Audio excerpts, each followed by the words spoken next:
Good evening, I'm Mark Wahlberg, and this is the Graham Norton Show.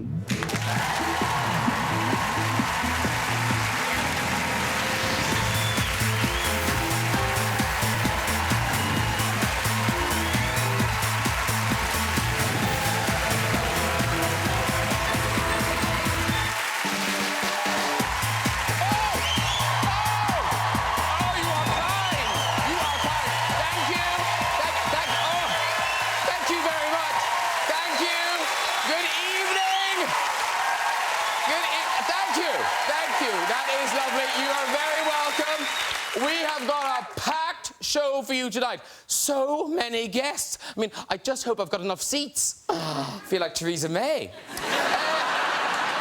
I know. Yeah. A week on the election, and Theresa May, we hear, is staying on as Prime Minister. Now, she did say we needed a tough, uncompromising woman calling the shots at number 10. And I think we've got one. Yes, Arlene Foster from the DUP. Hiya. After that, I'm not sure this arrangement is such a good idea. I mean, look what happened the last time someone from the Orange Order got into power. Yeah. Theresa May, she's been to France this week to visit President Macron. While she was there, she went to the England-France football match. Now, the score was 3-2 to France, although when Jeremy Corbyn saw England had lost, he claimed it was a moral victory and said if we played them again today, we'd win. Did you see Theresa joining in with the Mexican wave? Oh. Poor Theresa. Apparently she likes her Mexican waves like she likes her elections. Embarrassing, misjudged, and really badly timed. Listen, we've got a big show tonight, so let's get some guests on. Later, we'll be talking to two of the stars of the new Planet of the Apes film, Andy Serkis and Woody Harrelson, ladies and gentlemen. And we'll have music from a pop legend, Alison Moyet, one of my favourites. She'll be performing a song from her latest album. But first, this young British actor has landed the role of a lifetime as the brand new Peter Parker in Spider-Man Homecoming. Please welcome Tom Holland. Yeah! Woo! Hello! Hello! Lovely to see you. There you are. There you are. Tom Holland. He's Spider-Man. Spider-Man. That's who that is. Now, this British actress has consistently worked in Hollywood in films like Foxcatcher and American Sniper. Now she's coming back to the West End in Cat on a Hot Tin Roof. Please welcome back Sienna Miller, everybody!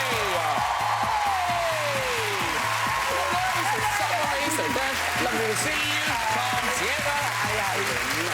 And he's the Hollywood star of Boogie Nights, The Departed, The Fighter, and Ted. Now he's back saving the world in Transformers The Last Night. It's always a pleasure to welcome back Mark Wahlberg!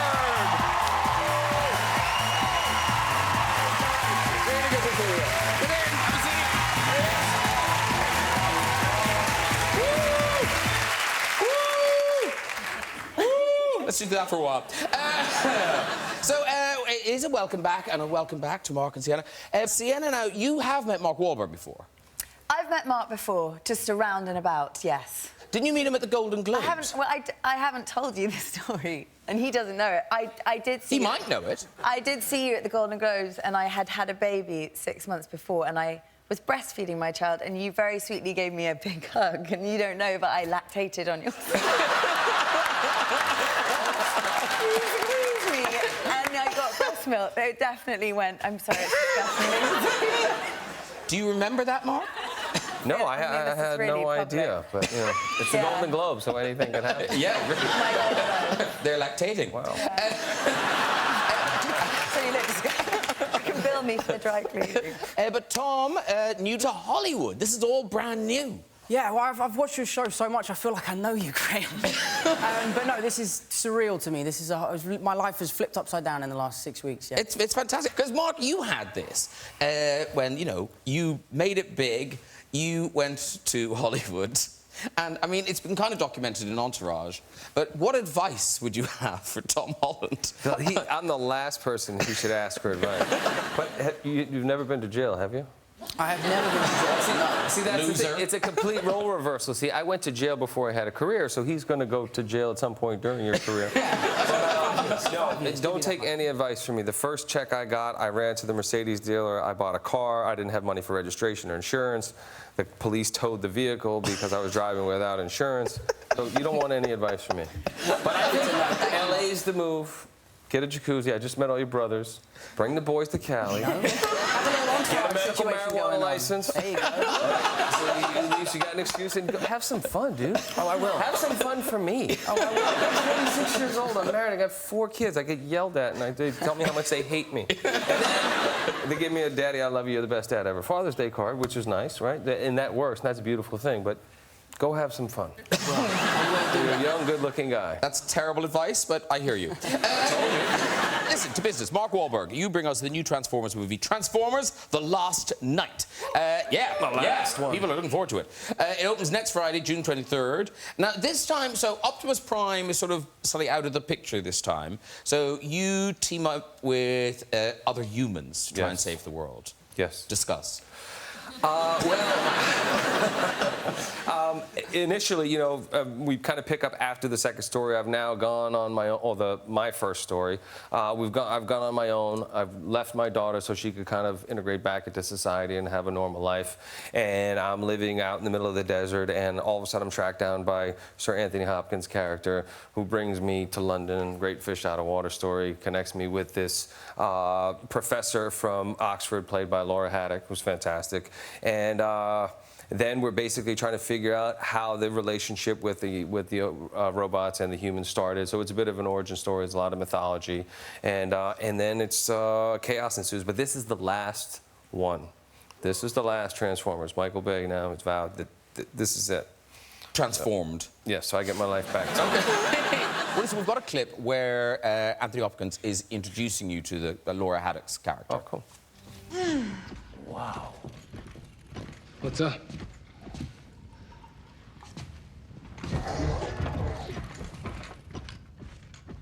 Does he have to loom like that? Bonjour, chérie. That's a nice ride. I mean, you can roll right up to Buckingham Palace in that thing. Okay, you, American man, shut it. What am I doing here? Yeah, why is she here? Introductions. Mr. Vivian Wembley, Master of History, Oxford, Doctor of Philosophy, also Oxford, and Doctor of Letters, again, Oxford, I think. Anything else? Anyway, meet Cade. Jaeger. Cade Jaeger. I'm an inventor. Oh, you're an inventor. Yes, I am. What have you invented? A lot of things. Like? Like a lot of things. Like things that you've heard of. Like? Well, things that you will have heard of, okay? Patents are pending. Ah. Ah. Don't say, what's ah? You know, I could do that too. Oh, I'm English and I'm too cool for feelings. What, I've come here to be insulted by some overeducated Ivy Tower princess? Go! What's your problem? No!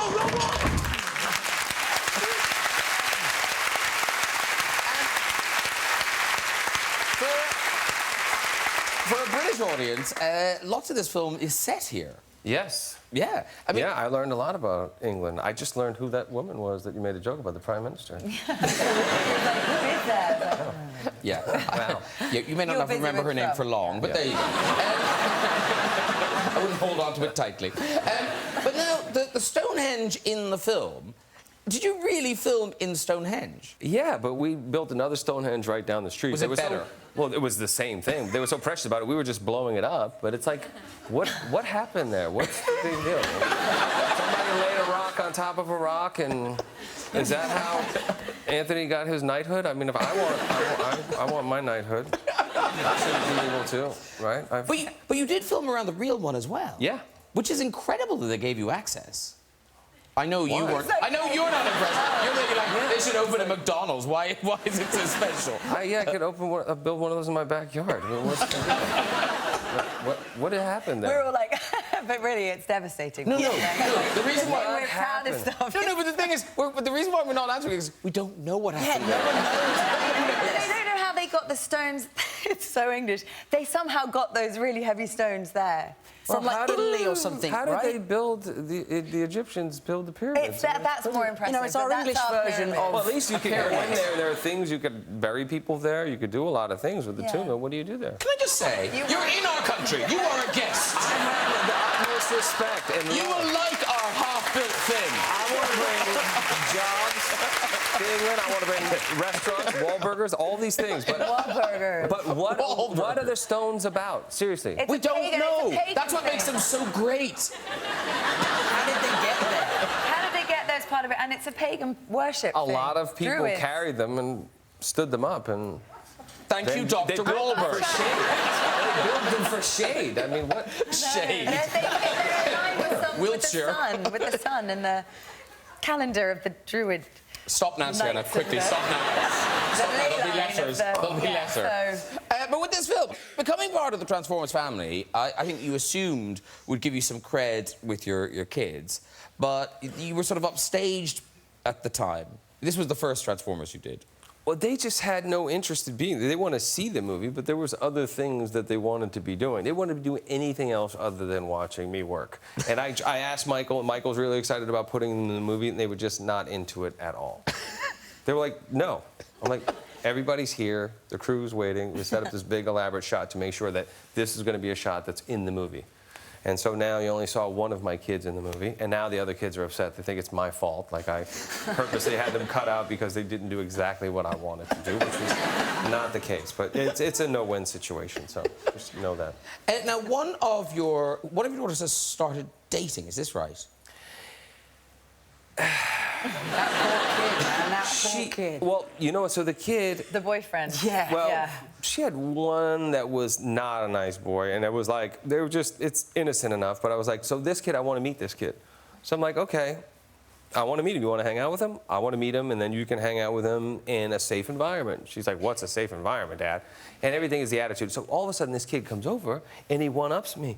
He brings his mom. So we go, and we sit in the office. No, the genius thing is he's so sweet. And she is like steamrolling me all the time. And then he's seeing that like she's being rude to me, she's being mean to me. I'm like, if you're not nice to him, he might not want to be hanging around with you. And this is a keeper. This dude is really nice. He's cool. He went to the graduation. She just graduated last week. He went to the graduation with us. He's like really sweet. I'm like, okay, well the perfect scenario is to find one boy who she's with forever, and he'll treat her like a princess, but I don't know if she can hold him down. But he did one-up me. I was like ready. I had the whole thing. I had a couple of my buddies there. All of a sudden, him and his mom come in. I'm like, hey. Wow, so what do you do at school? Do you have any extracurricular activities? He's like just completely just slapped me. And now because it's rare in America, but one of your daughters goes to an all-girls school. She's now going to an all-girls Catholic school. Was this your idea? It was my preference. And I won that one because I kind of manipulated her. She got into both schools that she applied, but she ultimately made the choice. Okay. And she made the right one. I don't mean to undermine your confidence in that system, but Sienna Miller, you went to an all-girls school, didn't you? My whole life. And, yeah, what goes on, Sienna? I mean, you know, there's an argument. I'm not the right person to ask. I think. Oh, you are. You are I absolutely mean, the right naked person. streaking across the lacrosse pitch, kissing the gardener, lots of fags, booze. You know, repression, because you're kept in an environment and then you're let out on weekends, and a boy is an exciting thing because you don't see them every day. But it's okay. Where did you go? I went to all-girls boarding school from 8. But, Tom, you did the proper British thing. You went to an all-boys school. Is that right? Yes, yeah, I did, yeah. Were you well behaved? No, absolutely not. But then, oddly, for Spider-Man, they sent you back to school. Well, it was a joke. They don't obviously understand my British sarcasm. I said, wouldn't it be funny if I went to an American high school undercover to see what it would be like to be an American high schooler? And Marvel were like, that's amazing. Let's set it up. So 6 weeks later, I've with a backpack, pencil case books, on my way to the school, the Bronx School of Science, which is a school for genius kids. And believe me, everyone, I am not no genius. And yeah, so I enrolled in a high school for 3 days. I had an accent, a fake name, a backstory. What was your fake name? Ben Perkins, who's my acting coach from when I was a kid. But they paired me with a kid called Arun, and I was supposed to be his brother or something like that. And Arun is an Indian kid, and when I came in, everyone was like, "Is that really your brother?" And we were like, "Yeah." Yeah, we're just distant brothers from, you know. Anyway, moving on. This is a science school. They can figure things out. Everyone's like, no way that works. That doesn't work. But then you did. Did you confide in some yeah. people? So I was sitting next to this very pretty girl in class, and you have to go through an exam process to get into this school, which obviously I didn't do. And she's like, hey, man, what's your deal? How are you here? I was like, well, let me tell you my secret. I'm actually Spider-Man. She's like, dude, you're fucking nuts, bro. What the hell, really? And I'm like, no, seriously, I'm Spider-Man. Obviously, none of my movies had come out. No one knew about it. It was a big secret. So I just looked like some nutter that showed up for 3 days and then disappeared. Yeah, she's laughing now. She's like, Yeah. why, you had him right there. Right, let's talk about it. Tom's much-anticipated return as Spider-Man in Spider-Man Homecoming. It opens July the 5th. And I say return because obviously this film sort of picks up where Captain America Civil War stops. Yes, yeah, it's interesting because you get to see sort of Peter Parker and Spider-Man on summer camp. You know, he's hanging out with the Avengers, he's having the time of his life, he gets to be a part of this amazing fight scene, and then it cuts to him back at school on a cramped subway, miserable, wishing that he could be with the Avengers, travelling the world. So it's a nice sort of setback to what we saw in Civil War. And this is kind of...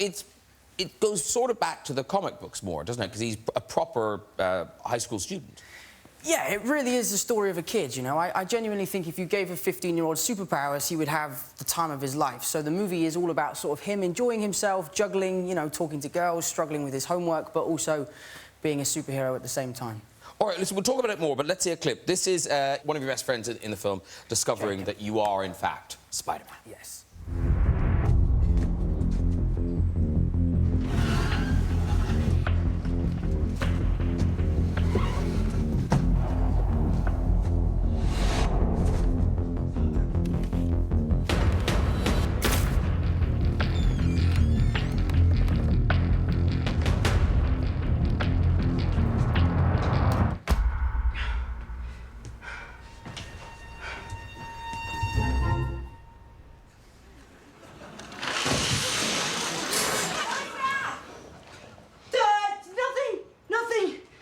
Spider-Man from YouTube. I'm not. You were on the ceiling. What was it? Ned, what are you doing in my room? May let me in. You said we're gonna finish a Death Star. She doesn't know. Nobody knows. Well, I mean, Mr. Stark knows because he made my suit, but that's it. Well, Tony Stark made you that. Are you an Avenger? Yeah, basically. Dude, you can't tell anybody about this. You gotta keep it a secret. Well, secret why? But you know what she's like. If she finds out people try and kill me every single night, she's not gonna let me do this anymore. Okay. I'll level with you. I don't think I can keep this a secret. This is the greatest thing that's ever happened to me. I can't believe this is happening.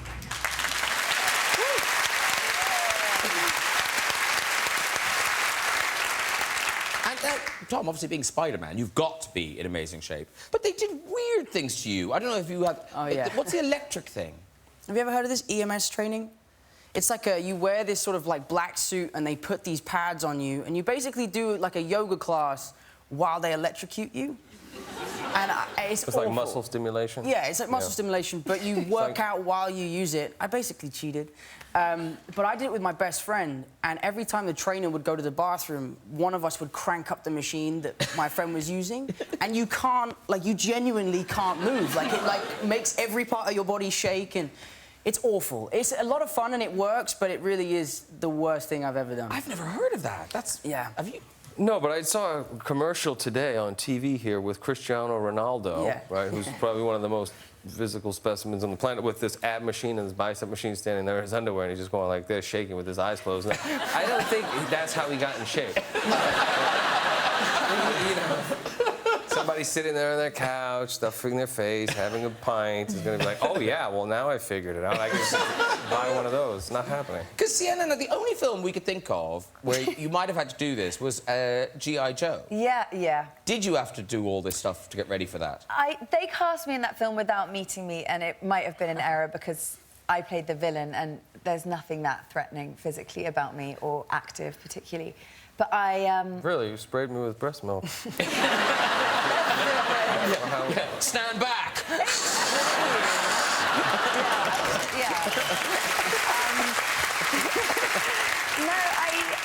I did some fight training and tried my best, but I was not cut out for, like, the violence. I had to shoot a gun, and I couldn't do it without blinking every time when I'm the baddie, so this is not cool. So they had to give me glasses that every time I was about to shoot a gun, I touched the side, and they turned to sunglasses. I mean, awful. I think I'd be better at it now. I don't want to cut myself out. A nightmare on Spider-Man. I'd always go. Psst. I couldn't do that without going. Making the noise. Yeah. And the poor sound guy, like, I do 10 webs every scene. The poor sound guy's like, this fucking kid won't stop going. Dude, I did that with an electric gun. Every time I just go bang. And I do the same bang, like, because it's not firing. And the gun just goes like a little fart. I'm like, dude, at least give me some real blanks. But, Ladies and gentlemen, culture alert. We are heading to the stage for Sienna Miller's upcoming West End performance as Maggie in Tennessee Williams' Cat on a Hot Tin Roof. It opens July 24th, but previews from the 13th. It's at the Apollo Theatre. And this is a great cast. It's a great play. But it sounds like you've kind of knocked the play about a bit. Yeah, I mean, it's the original version. Tennessee Williams is the original version, but we are modernising it. And our director, Benedict Andrews, is really an auteur and it's not the traditional... We're not sort of flying around with southern accents and hoop skirts. You know, there's a bit of nudity and things like that. Woohoo! Tickets been selling, yeah. The box office started ringing already. I think it's just going to be a more... You know, it's all about what it is to be human, and it's quite a... Well, she's definitely sort of a sexually starved character, and it's just quite a raw version. And where are you now? Have you started rehearsing already? We are day 9 of rehearsals. In fact, about an hour ago, I was crawling around on the floor about 5 minutes away being hit with a crutch. Not a crotch, a crutch, sorry. Yeah, by Jack O'Connell swinging a crutch in my head. So I'm a bit delirious, yeah. But it's still set in the Deep South. It's set in the Deep South, yes. And if people aren't familiar with the whole story in a nutshell... It's about... this woman, Maggie, is very in love with her husband, Brick, who is Jack O'Connell, and he will not sleep with her. And his father is dying of cancer, and everything sort of implodes on this one night, and she's this desperate, longing, yearning woman, and he's an alcoholic, and the dad's dying. And it's really funny. But in Tennessee, it's a big gothic thing. I don't know how to condense Tennessee Williams because he's a genius, but it's really like a beautiful, magical... Everything comes to a head on this one night, and, you know, we'll all be, like, talking like that, and, you know, bags, and it'll be good. And this is kind of where you started, Tom, because Billy Elliot was that was your kind of first thing. Yeah, no, that's where I started, yeah. Yeah. Give us a twirl. Challenge. What do you want? A twirl or something, twirl. a leap. Oh, my God, you said you... Beautiful. Not a twirl. Still was good. I couldn't do it. Because Billy Elliot, were you in... Because they put you in some sort of school, is that right? Billy Elliot School? Yes, yeah, there's old baby me. Yeah, no, we went to the Billy School, which was very much like your boarding school, a place where terrible things happened. But no, it was a lot of fun and a really cool time for me, yeah. Mark Wahlberg, have you ever been in a play? Yes. Yes, What my have lord. Down my theatre background, darling. Royal Shakespearean Academy as well. What I have you played an given? Oompa Loompa.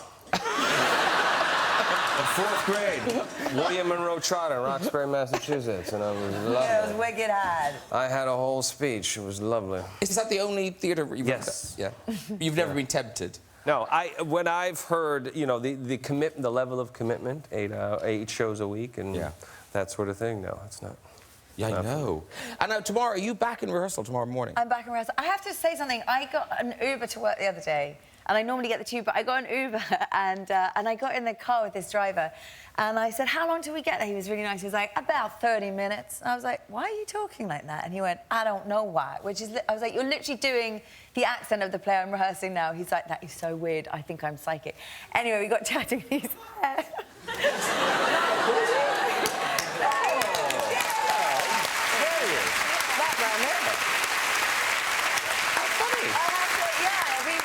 Talking, and he was like, oh, I'm Graham Norton. I thought it was so lovely last week, and I love that show. And I was like, well, I'm doing it. Shall I see if I can get you in? And he's come. And here he is.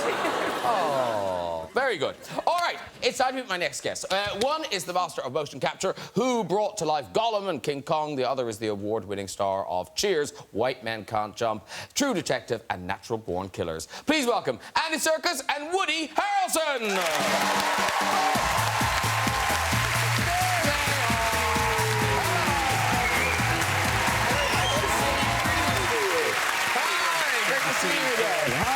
Come in. Have a seat, dude.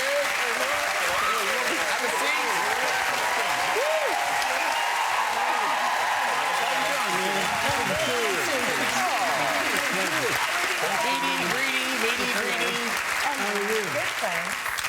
There we go. Nice to meet you. Love, that's very nice. Have a seat, too. All very welcome.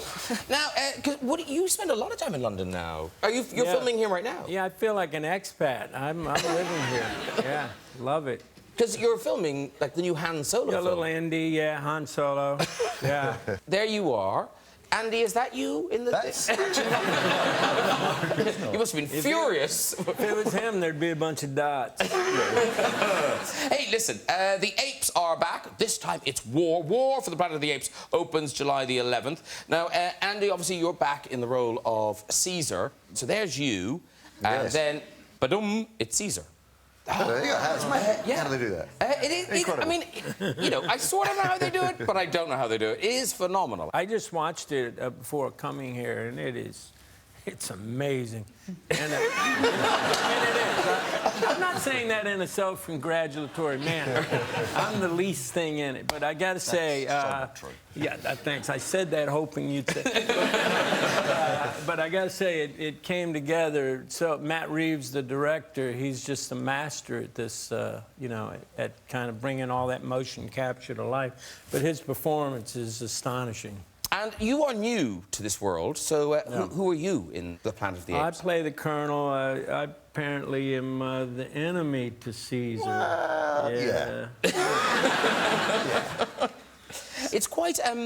Yet humans don't come out of this well in this version.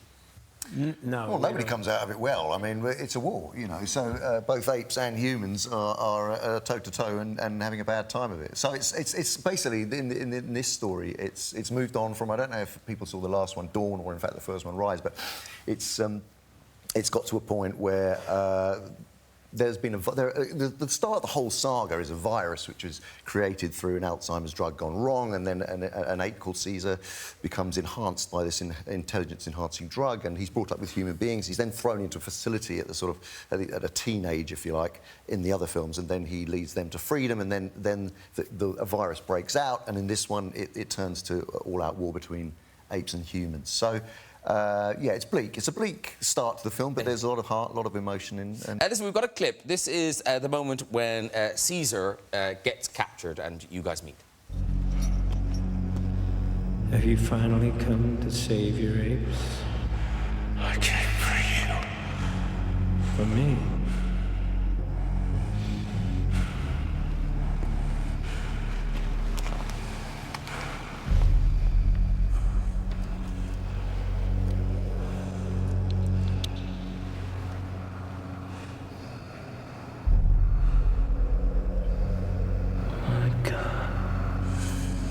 Look at your eyes. Almost human. How did you know I was here? I was told you were coming. That more soldiers from the north would be joining you here. Joining me? To finish us off. For good. Who told you that?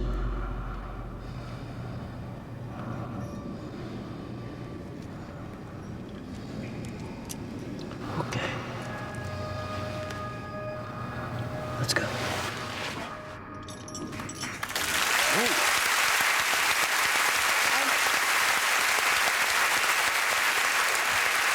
But now the two of you, it sounds like you probably got on. Wasn't there, you had a night out in Vancouver, was it? The two of you bonded over.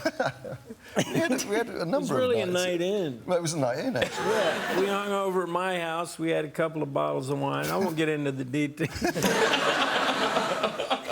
Because, funny enough, I think the last time you were on a show with me, you did tell us about a mad night you had in London.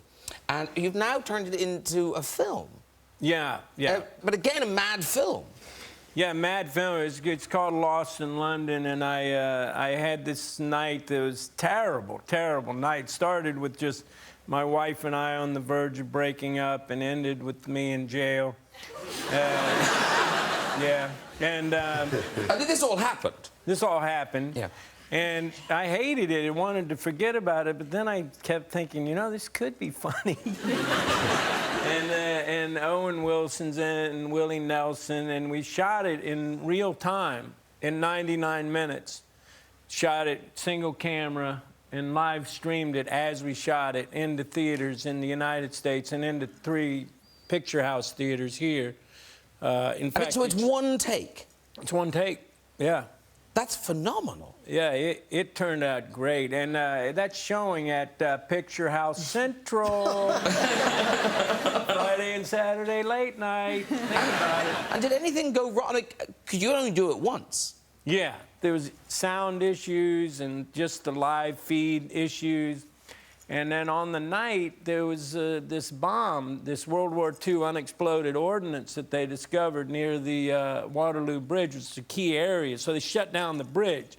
And I'm like, you know, I've never been a fan of Hitler, but this is personal. That was weird.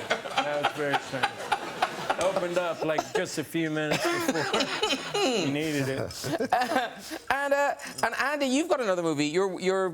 Have you finished Jungle Book now, the motion capture version of Jungle Book? No, we're still in the process of making it, and it comes out next year. So it's yeah, an amazing cast, and there's a beautiful central performance by a young actor playing Mowgli.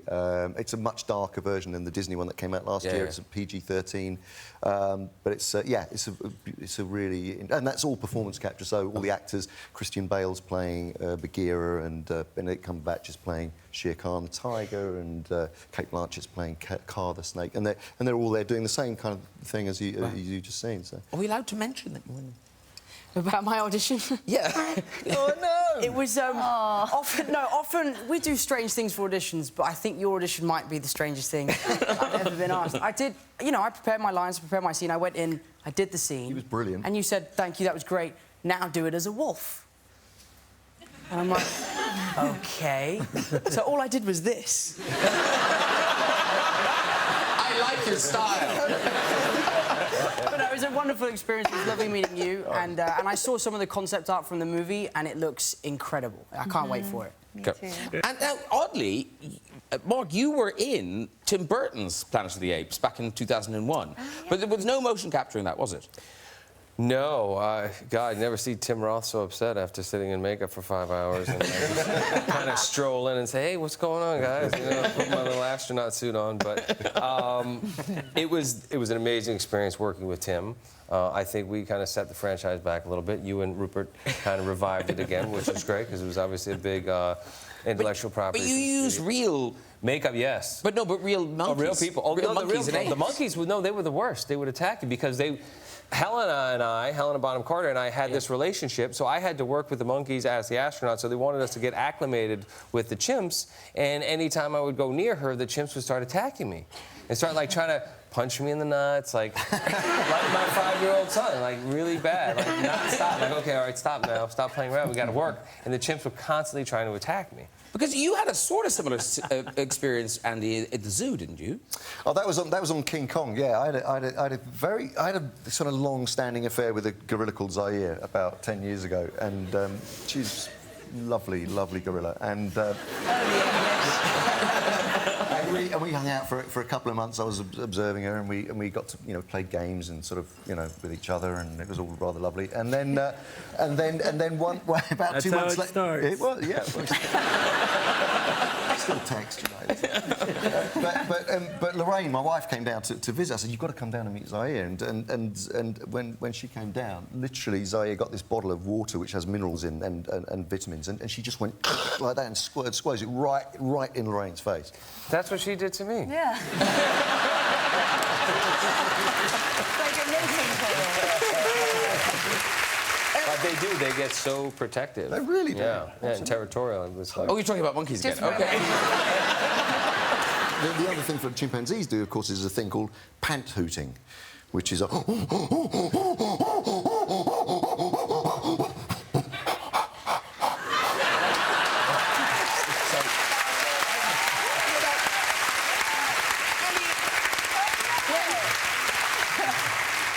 When do chimps do that? when they're very excited. Is that a happy thing or a sad thing? It's a kind of it's a kind of territorial thing. of a kind of... And it's quite scary. They've got quite, yeah, it's defending territory. OK. I feel like I've heard that sound, yeah. Yeah. Do you watch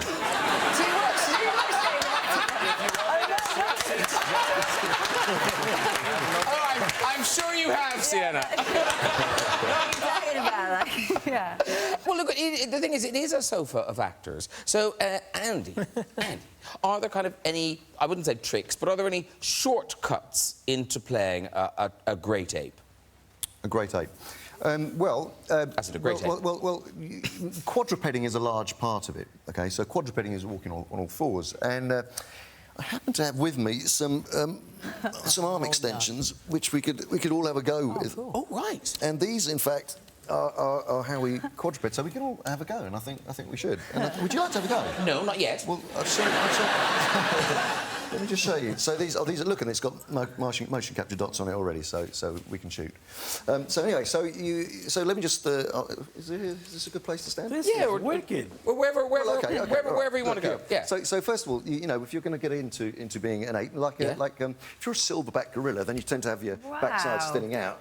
If you're a chimpanzee, then you're tucked in like this. So you can choose between a gorilla or a chimpanzee, whichever you'd like. Yes, of course. Yes. That's options. I love options. And then you start. Oh, look at that! Whoa, wow. Ooh, like that. That was kind of threatening. Yeah. And then you can learn to kind of accelerate. And we're all going to do this. So then you can learn to accelerate. Oh God, this is slip there because I've got very slippery shoes on. But like that. So. Wow, that's very impressive. Tom's young. Come on, Our fellow method actor. This is for a role in the next film. By the way, He's Brit, she's You're welcome, guys. You're going to be so good at this. You're going to be so good at this. It'll be fine. You're going to shine. I'm glad I wore such tight trousers today. How do you beat your chest with these things? Yeah, no, it's a tough one. So hang on. Gorilla is the archback. Oh, that's very... Look at that, look at that! Oh, look at him! I've got Spider-Man already. No, that's very Spider-Man. And then what did you say chimpanzee was? It was... You've got to tuck in. Tuck in with your... Tuck in and bend over. There you go. oh my God. No, do a wolf as a chimp. Very good. It was like tiny characteristics. It was excellent. Beautiful. Listen, we're going to have our music now. Andy Serkis, I know you are a huge fan of our guest tonight. So I wondered, would Gollum? We're really sorry. I'm like poking with a stick, but I want to get my money's worth. So could Gollum introduce this lovely singer? Oh, no way. Do you need to get physically ready for this? No. Okay, fine. It's all on that idiot board board over there. that board down there. Okay, here we go. Gollum introducing our music tonight. Okay. Well, my precious, it's time for music, isn't it? No, it's not. Shut your face. Yes, it is precious. I loved this singer for so many years. No, you did not, precious. I did. What's her name, precious? Her name is Addison Moyet. Yes, performing the rarest birds. It is Addison Moyet.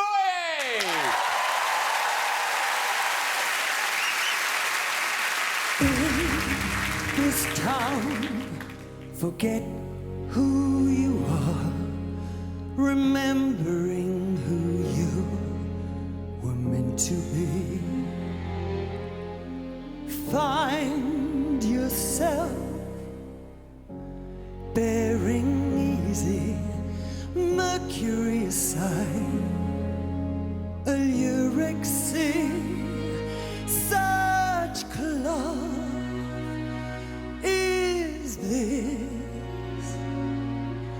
It's thread for a party dress.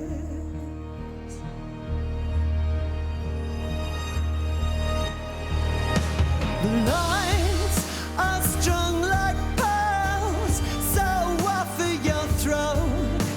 And if we hang, then we hang in the stars. Take my hand and come, be the hostess girl. Skip a grace note on your heel to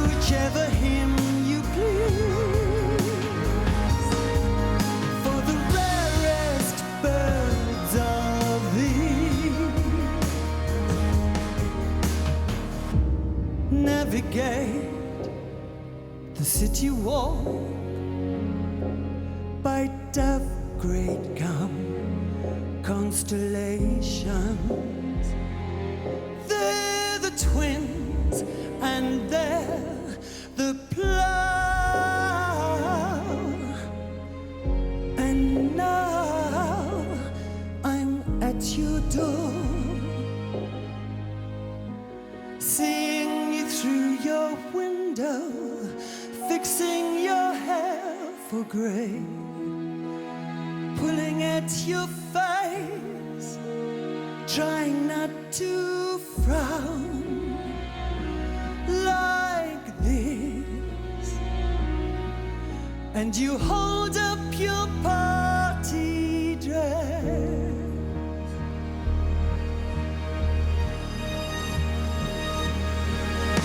The nights on strings like pearls. Let's take on the night. And if we hang, then we hang in the stars. Hold my hand and come, be the fairground girl. We can walk the fairground town tonight, hung up by your breeze. As high as you please.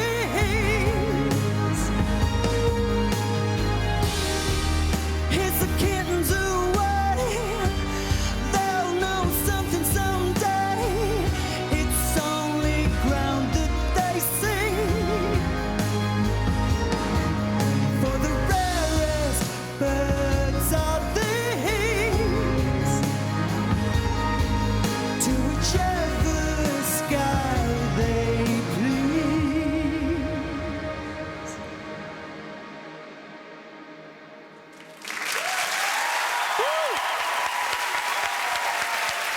Alison Moye, everybody! Beautiful club. Come on, join this dude. Oh, so lovely to see you. Forward to see you, my darling. Mwah, and mwah. Come over and meet everybody. Alison, there you go. That's Tom, Sienna, Bob, Andy, Woody. There they all are. There you go. Yes, say hello. There you go. Oh. Hello. Oh, lovely. That was lovely. I'm getting them all. Fantastic. That, of course, was The Rarest Birds. The Rarest Birds, which is the latest single off your new album, Other, which is out now. You must be thrilled. It's been so well received, this album. Yeah, it's been bonkers. It's been great. Yeah. You can only, you know, affect your output. You can't assume that you're going to get anything. And so when it comes back, it's great. Yeah, but this seems like, I was saying to you, this seems like an album that you wanted to do. No one was saying, I think you should go this way, Yeah. da-da-da-da. Well, to be honest, they're always the albums that I want to do. It's just sometimes I choose wrong, that's all. You got it right. Every mistake I've got to own it, you know. And we must say, with trepidation, I suppose, after 30 years, you have bitten the bullet and you're going on a world tour. Yeah. And yes, I know. Now, are you going to enjoy that? Because I feel like No, you were I going love it. I mean, touring's my favourite thing, but I must say that even though... Well, you have avoided it for 30 years. No, It's something you really enjoy. I've done loads of touring. I just haven't gone far afield, you know. Just this time I thought, you know, it's as good as it's going to get. You know, sooner or later it's going to go. So I might as well, when I'm at the top of my game, my live game, then I might as well do it. And when does it all kick off? Oh, don't ask me. September, I think. I think, you know... You'll be there. You'll be there. Yeah, yeah. Thank you so much for that. Alison Moye! OK, that's nearly it for tonight. Before we go, we just have time for a quick visit to the big red chair. Who's there? Hello. Hello. Hi. What's your name? Diane. Diane. Lovely. And where are you from, Diane? Narborough in Leicestershire. Lovely. And what do you do? I'm a retail insight manager. What does that mean? I do DVD release reports and insight reports for a lot of the film studios. I'm no wiser. OK. Off you go with your story, Diane. Many moons ago, I used to rent a room in a house with 3 guys, which had its benefits. But one downfall was somebody used to eat all my food. So on one occasion, I was pouring a bowl of cereal out, and there was no fruit in my cereal. It was supposed to be a strawberry fruited cereal. OK. So I shut the door. You've got the power. You've got the power. It's addictive, isn't it? It's so fun. It's addictive. Boom. Such a power seat. Should we get another one? Should we do another one? Yeah, let's get another one. Hello. Hi there. Worried they're gonna stolen on me. Yanked out. What's your name, sir? Oliver James. Oh, lovely. Are you sure? What do you do, Oliver James? I'm a Brighton uni. I study wine. You study wine? You can do that at university? Yeah. Oh, that's... that should not be encouraged. Is that a thing? Not that I've heard it. That can't be a university course, can it? Isn't it like sommelier? a sommelier? Is that what it's called? Sommelier. Yeah, that's the one. Whoops. Do that at catering college, don't you? A Sauvignon Blanc. Yeah. Sauvignon Blanc. Yeah. I'll have some of that. Yeah. Should we try one more? Okay, one more. Hello. G'day, Graham. Hello. What's your name? Sean. Sean. And now, are you an Aussie? I am. I'm getting good at this. I used to not know. Yeah. Whereabouts in Australia? Do you live here now or there? I live here now. Okay, what do you do? Accountant. An accountant? Yeah. Do you want to ask me what it's about?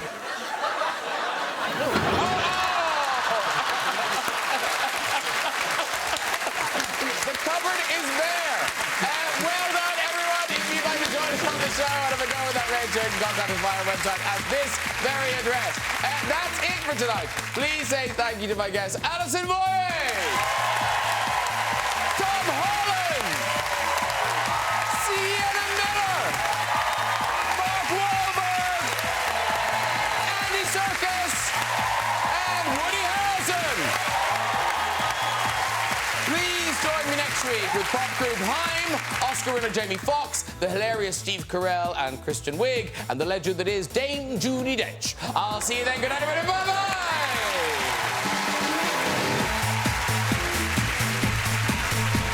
Vocal combat of the highest order. 6 groups will be hoping to soar as pitch battle commences here on BBC One tomorrow at 7:30. More outstanding music available on the red button now. Andy Bell and Vince Clarke of Eurasia join Sarah Cox looking back at their 30-year career.